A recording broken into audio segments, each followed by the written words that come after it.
কান্দায় না, কান্দায় না আমার নবীরে। কন্যা আল্লাহ, আও দিলটা নরম করে কন্যা আল্লাহ। কান্দায়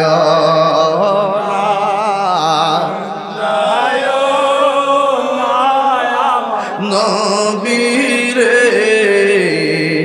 নবীরে কান দাইলে কাঁদবা গাছরে। গুনার বোঝা মাতাইল। একটু দরদ লাগাই দিন, মা বাবার চেহারা খেয়াল করে পড়েন। গুনার বোঝা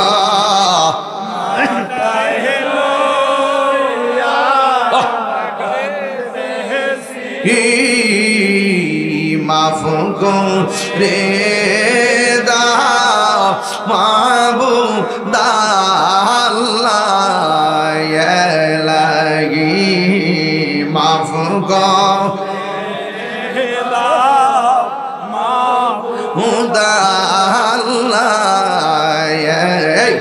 কবরেরই আযাব যদি মানুষ দেখিত,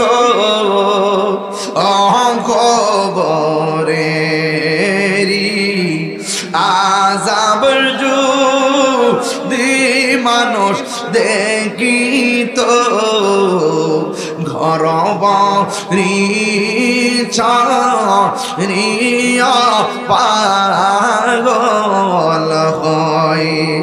বন্ধু নাই রে বান্ধব না রে,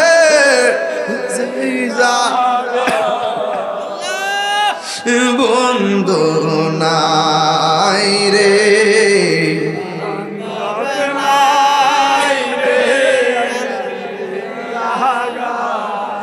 সেই জাগার বন্ধু নবী মুস্তাফা, সেই জাগার বন্ধু নবী।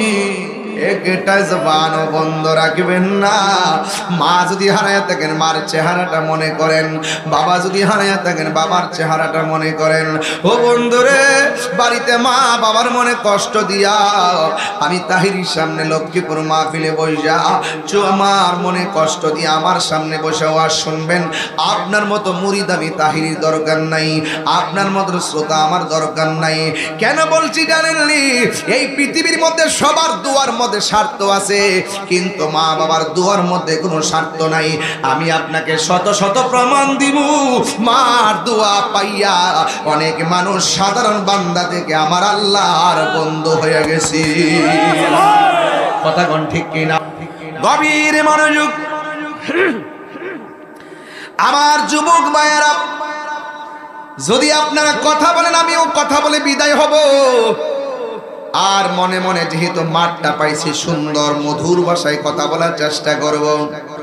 আমার আল্লাহ বলে তোমরা ঈমান আনবা আমি আল্লাহর উপরে। এরপরে আমার আল্লাহ বলেন আমার রাসূলের উপরে তোমরা ঈমান আনবা। তার মানে প্রমাণ হয়ে গেছে আল্লাহকেও মানতে হবে, নবীকেও মানতে হবে। এই দিক দিয়ে লা ইলাহা ইল্লাল্লাহ হলো ওয়াহদানিয়াতের স্লোগান, আর ওই দিক দিয়ে মুহাম্মদুর রাসূলুল্লাহ হলো রিসালাতের স্লোগান। লা ইলাহা ইল্লাল্লাহর স্লোগান নারায়ে তাকবীর আল্লাহু আকবার, এটা হলো ওয়াহদানিয়াতের স্লোগান। আর নারায়ে রিসালাত ইয়া রাসূলুল্লাহ, এটা হলো রিসালাতের স্লোগান। নারায়ে হায়দারি ইয়া আলী, এটা হলো বেলায়েতের স্লোগান। তাইলে আল ওয়াহদানিয়াত, রিসালাত আর বেলায়েত, এই তিনটা জিনিস বড় সুন্দর। একটা হলো আতিউল্লাহ ওয়া আতিউর রাসূলা ওয়া উলিল আমরি মিনকুম।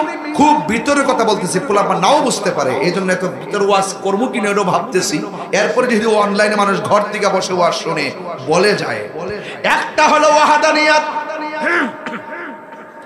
নারায়ে তাকবীর, আল্লাহু আকবার। আরেকটা হলো রিসালাত, নারায়ে রিসালাত, আর একটা হলো বেলায়েত, নারায়ে বেলায়েত, ইয়া ওয়ালি আল্লাহ। চিৎকার মেরে কি আল্লাহু আকবার বলবেন না? এখন অনেক বলবেন হুজুর আমরা তো দ্বীন ইসলাম স্লোগান দেই, এটার ব্যাপারে কিছু বলেন না।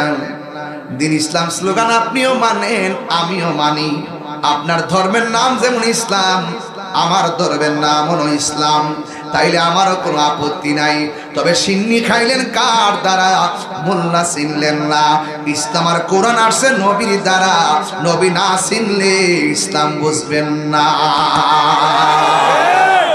সহজ হিসাব, আর ধাক্কা ধাক্কি চলবে না। এবার মিলেন, পোস্টার দেখলে বোঝা যায় কয়টা হইলে হেরার মাহফিল, কয়টা হইলে হেরার মাহফিল, আর এইটা কত আর মাহফিল। এমন পার্থক্য করছি আমরা, দলাদলি ঢুকাই দিছি তাকবীরের ভিতরে। লারে তাকবীর লেখে আর ইয়া রাসূলুল্লাহ লেখে না, এটা বাদ দিয়া দেখ। কেমন সমস্যা দেখেন, কোথায় গিয়ে আমরা ঢুকে গেলাম। এই জন্য আল্লাহকে মানতে হবে।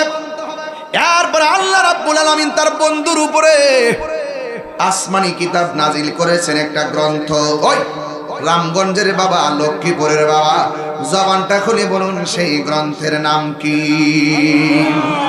ওই কোরআনকে মানা লাগবে। এই বাংলাদেশের কিছু কিছু মানুষ আছে কোরআনের কিছু আয়াত মানে, কিছু আয়াত মানে না। আবার কিছু কিছু মানুষ আছে কোরআন মানেই না। এই জন্য আমি বলবো কোরআনের জের জবর পেশ আর অক্ষরের মধ্যে কোনো সন্দেহ আছে? এই দেশের মধ্যে যত কিতাব আছে এই কোরআনগুলোর গাট্টি বাইন্দা নদীর মধ্যে ফেলে দিবেন, কোরআনের কোনো অসুবিধা হবে না। কেন অসুবিধা হবে না জানেননি? আল্লাহ রাব্বুল আলামিন বলেছেন শাহরু রমাদানাল্লাযী উনজিলা ফীহিল কুরআন।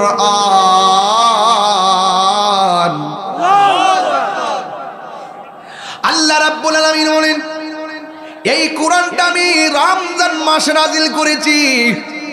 আরেক জায়গায় আমার আল্লাহ বলতেছেন ইন্না নাহনু নাযালনা যিকরা ওয়া ইন্না লাহু লাহাফিজুন। আল্লাহ রাব্বুল আলামিন বলেন নিশ্চয়ই আমি কোরআনকে নাজিল করেছি, এই কোরআনকে হেফাজতের দায়িত্ব আমি আল্লাহ কাউরে দেই নাই। ও আমার ও আমার রামগঞ্জের বাবা, ও আমার লক্ষ্মীপুরের বাবা, একটা কথা বলে দিয়া যায়, কোরআনে হাফেজ যারা তাদেরকে বড় মহব্বত করবেন। একটা কোরআন সিনার মধ্যে ধারণ করা চারটা কান্নি কথা না। এসএসসি পাস করা যেমন সহজ, কোরআন ধারণ করা তেমন সহজ না। ইন্টার পাস করা যেমন সহজ, কোরআন ধারণ করা তেমন সহজ না।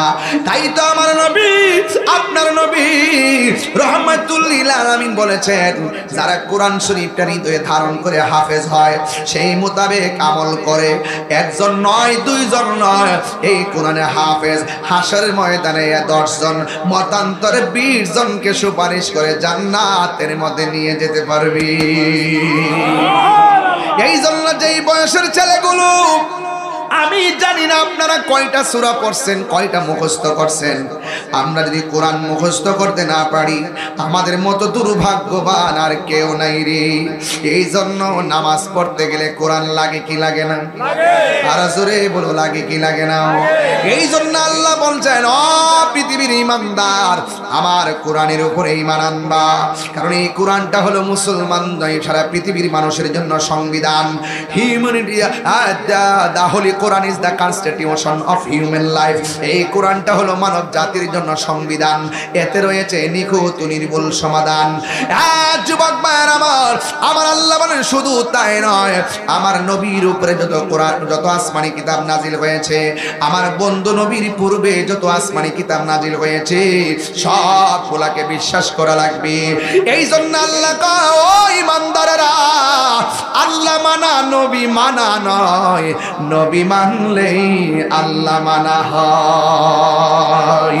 চিৎকার মেরে কন্যা আল্লাহু আকবার।